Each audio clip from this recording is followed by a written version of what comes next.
12ই ফেব্রুয়ারি জাতীয় নির্বাচনকে সংসদ নির্বাচনকে কেন্দ্র করে প্রচুর প্রচারণামূলক ধানের শীষের বিভিন্ন প্রার্থীর যে প্রচারণা চলছে। দর্শক মণ্ডলী, আমি দাঁড়িয়ে আছি এখন বালুচর নগরী ৩৬ নং ওয়ার্ডের ২ নং মসজিদের পাশে।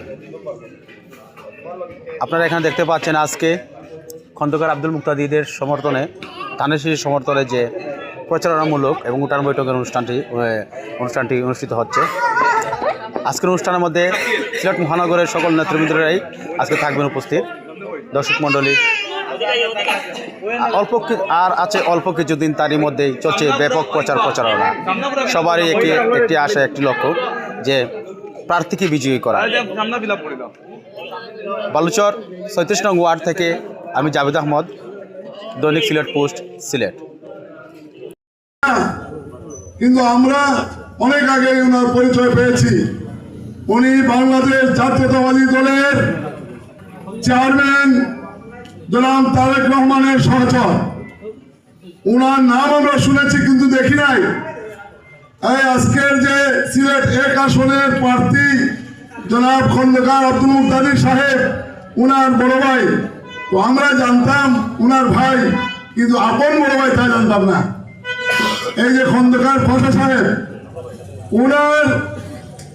উনার বদৌলতে এই সিলেটে অনেক কিছু হয়ে গেছে।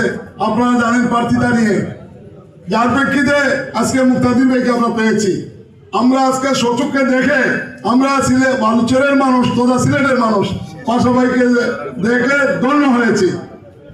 আমরা বালুচরবাসী ওয়াদাবদ্ধ, আমরা আজকে নয় 2018 সালেও আমরা নির্বাচনের সেন্টার ছেড়ে চলে যাই নাই। আমাদেরকে টেনে হিসড়ে বাইক করে বারবার আমরা ঢুকেছি, একবারও সেন্টার ছেড়ে আসি নাই।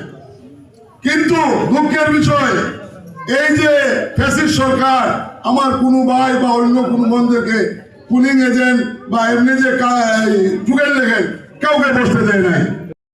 ধানের শীষে ভোট দিন। বক্তব্য একটাই, আর কোনো বক্তব্য নাই। 12 তারিখ সকাল থেকে আমরা চলে যাবো ভোট কেন্দ্রে।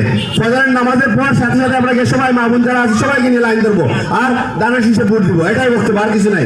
এরপর যাই আপনাদের আমি ধন্যবাদ জানাচ্ছি জাতীয় স্বেচ্ছাসেবক দলের রাজুকে এবং রুফা মিজান, তারা একটি মিছিল সহকারে এখানে মিছিল নিয়ে এসেছিল। আমি ধন্যবাদ জানাচ্ছি যুবদল নেতা ইকবাল হোসেন কেদু, আব্দুল মালিক সুমন, রিয়াজ আহমেদ সহ তারা একটি মিছিল নিয়ে এসেছে এখানে।